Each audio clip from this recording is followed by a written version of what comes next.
sommaire de cette édition, Ousmane Sonko, le principal opposant sénégalais au président Macky Sall, a averti ce mardi qu'un troisième mandat est à exclure.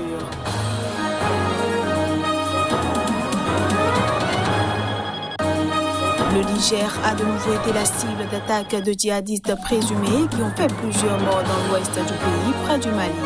Il s'agit des premières violences depuis l'élection du président Bazoum. Et puis le président tunisien Kais Saied se rendra en Libye ce mercredi. Ce déplacement du chef de l'État tunisien est le premier depuis 9 ans.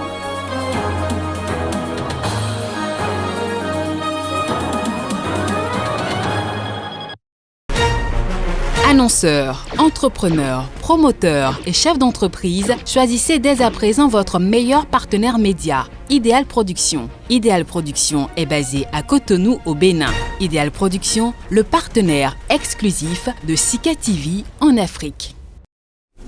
Voilà pour le sommaire. Bienvenue à tous. On démarre cette édition par le Sénégal.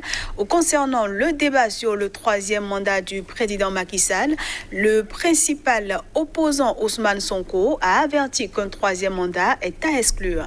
Le jour où quelqu'un voudrait le faire, on ira le déloger au palais, a ajouté le leader du PASTEF.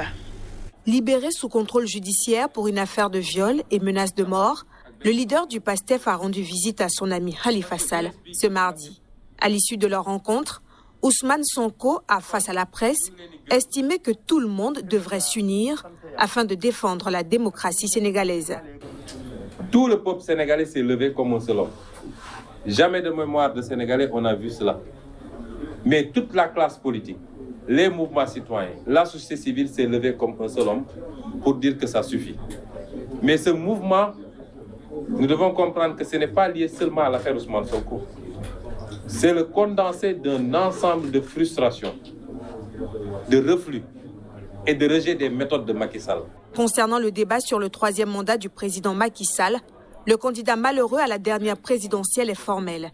Il affirme que le jour où quelqu'un voudrait le faire, ils iront le déloger du palais. Nous avons demandé aux autorités religieuses d'accompagner, parce que le dialogue est un dialogue de sourds quand il s'agit de dialogue entre les acteurs politiques seulement. Mais d'être garant de ce qui devrait être fait, notamment la question du fameux troisième mandat. On ne veut plus en entendre parler. Il n'est plus admissible que quelqu'un au Sénégal puisse se mettre devant le peuple pour penser une fraction de seconde qu'on laissera faire ad vitam aeternam des mandats. Un troisième mandat est à exclure. Et le jour où quelqu'un voudrait le faire, on ira le déloger au palais. C'est la première fois dans l'histoire politique du Sénégal où on a un président qui s'est juré qu'il ira à des élections sans opposition. Prenant la parole après Ousmane Sonko, Khalifa Sall a appelé d'emblée à une union de l'opposition politique. Selon lui, les partis politiques, la société civile, les activistes et tous les acteurs du développement doivent s'unir pour l'intérêt du pays. S'agissant des prochaines élections législatives, l'ancien maire de Dakar souhaite que le calendrier républicain soit respecté. Le Niger a été la cible ce lundi de nouvelles attaques de djihadistes présumés qui ont fait 58 morts dans l'ouest du pays près du Mali. Il s'agit des premières violences depuis l'élection du président Mohamed Bazoum le 21 février dernier. Le gouvernement nigérien a informé dans un communiqué que des individus armés non encore identifiés ont intercepté dans l'après-midi du lundi 4 véhicules transportant des passagers de retour du marché hebdomadaire de Bani-Bangou en partance respectivement au village de Chinégodar et d'Aredaï. Ils ont ensuite procédé à l'exécution ciblée des passagers. Au village de Daredaï, ils ont tué des personnes et incendié des greniers à céréales. Le bilan de l'attaque est de 58 personnes tuées, une personne blessée, plusieurs greniers à céréales et 2 véhicules incendiés, 2 véhicules emportés selon le gouvernement. Un deuil national de 3 jours a été décrété à partir de mercredi. L'exécutif a appelé la population à plus de vigilance, réaffirmant sa détermination à poursuivre sans relâche la lutte contre la criminalité sous toutes ses formes. Située dans la zone dite des trois frontières entre Niger, Burkina Faso et Mali, la région de Tillabéri est depuis des années le théâtre d'actions sanglantes de groupes djihadistes liés à Al-Qaïda et à l'État islamique. Mohamed Bazoum, élu chef de l'État le 21 février au second tour de la présidentielle, s'est engagé à lutter contre l'insécurité, un des plus grands défis du Niger, pays sahélien parmi les plus pauvres du monde, qui doit lutter aussi contre les islamistes du groupe nigérien Boko Haram dans sa partie sud-est. Le 2 janvier, entre les deux tours de la présidentielle, 100 personnes avaient été tuées dans les attaques de 2 villages de la commune de Mongaïzé, un des pires massacres de civils au Niger. En Algérie, les journalistes sont toujours dans le viseur du pouvoir.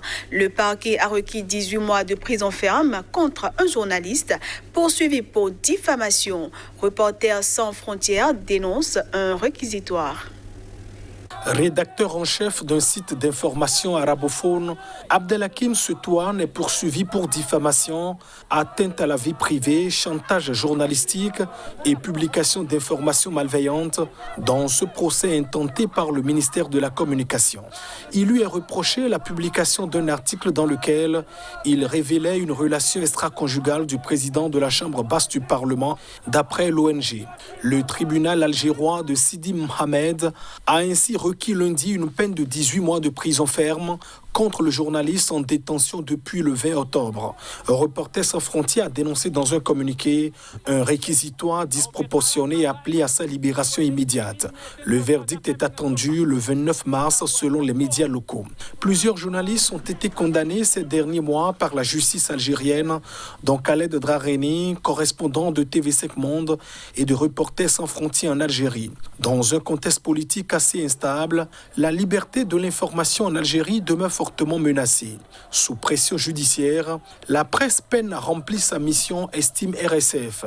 L'Algérie figure à la 146e place sur 180 pays du classement mondial de la liberté de presse 2020 établi par Reporters sans frontières, dégringolant de 27 places par rapport à 2015. Ce journal se poursuit. Le président tunisien Kaïs Saïed se rendra en Libye ce mercredi. Ce déplacement du chef de l'État tunisien est le premier depuis 9 ans. C'est ce qu'a indiqué son bureau reportage. La visite s'inscrit dans le cadre du soutien de la Tunisie au processus démocratique en Libye, a indiqué la présidence dans un communiqué au lendemain de la prestation de serment du chef du gouvernement de transition libyen, Abdelhamid Beiba. Ce déplacement vise aussi à renforcer le processus de coopération entre la Tunisie et la Libye en développant solidarité pour plus de stabilité et prospérité, ajoute le texte. Aucune précision n'a été donnée sur le programme de Kaïs Saïed, premier chef d'État à se rendre en Libye depuis plusieurs années. Plus de 9 ans après la chute en octobre 2011 de Mouammar Kadhafi, qui a plongé le pays dans des violences meurtrières et de profondes divisions, la Libye s'est engagée dans un processus de transition. Le nouveau gouvernement est chargé d'unifier les institutions en vue d'élections prévues en décembre.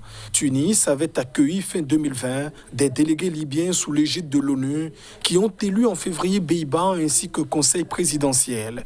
Le 10 mars, le nouveau gouvernement a obtenu la confiance du Parlement. En janvier 2012, le président tunisien d'alors, Monsef Marzouki, s'était rendu à Tripoli pour sa première visite officielle à l'étranger.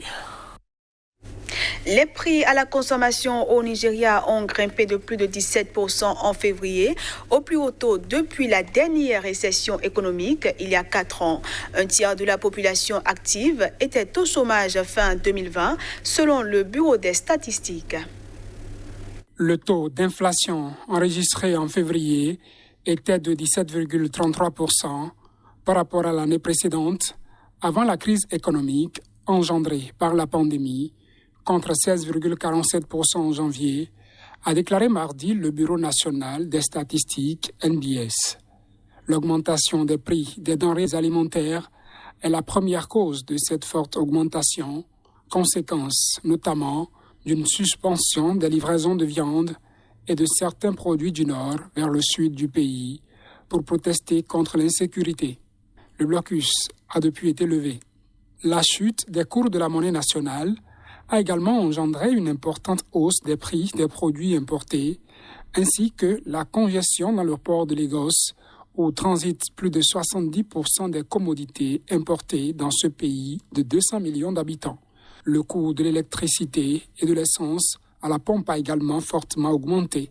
L'UNBS a également révélé que le taux de chômage au Nigeria était passé à 33,3% au cours du dernier trimestre 2020, contre 27,1% au deuxième trimestre. Un rebond du prix du baril de pétrole à plus de $65 a permis aux premiers producteurs du continent de sortir de la récession mi-février contre toute attente, avec une croissance du PIB de 0,11% et malgré des indicateurs économiques et sociaux défavorables. Et puis attention à toute tentative de coercition et de déstabilisation. C'est une mise en garde de Washington et Tokyo adressée à Pékin depuis le Japon. Ce mardi, le secrétaire d'État américain et le chef du Pentagone étaient reçus par leurs homologues japonais. Le secrétaire d'État américain Anthony Blinken et le chef du Pentagone Lloyd Austin étaient ce mardi au Japon, étape inaugurale de leur premier déplacement à l'étranger, pour solidifier les liens des États-Unis avec leurs partenaires traditionnels en Asie, à un moment où la Chine ne cesse d'afficher sa puissance. Dans une déclaration commune publiée avec leurs homologues japonais Toshimitsu Motegi et Nobuo Kishi, ils ont averti que le comportement de la Chine, lorsqu'il est incompatible avec l'ordre international existant, présente des défis politiques, économiques, militaires et technologiques. Nous sommes unis dans la vision d'une région Indo-Pacifique libre et ouverte, où les pays respectent les règles, coopèrent partout où ils le peuvent et résolvent leurs différends de manière pacifique. En particulier, nous riposterons, si nécessaire, lorsque la Chine utilisera la coercition et l'agression pour arriver à ses fins.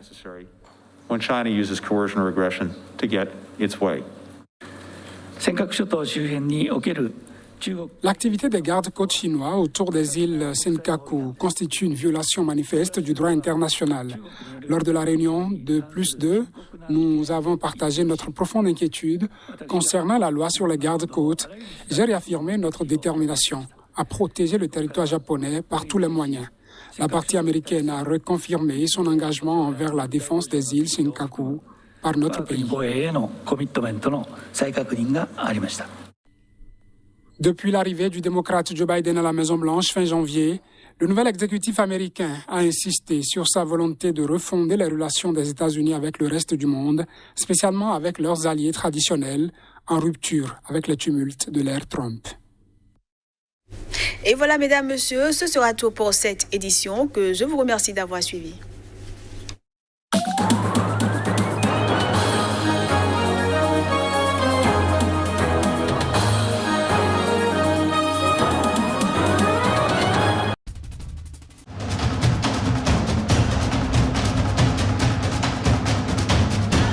Restez informés à chaque instant sur SICA.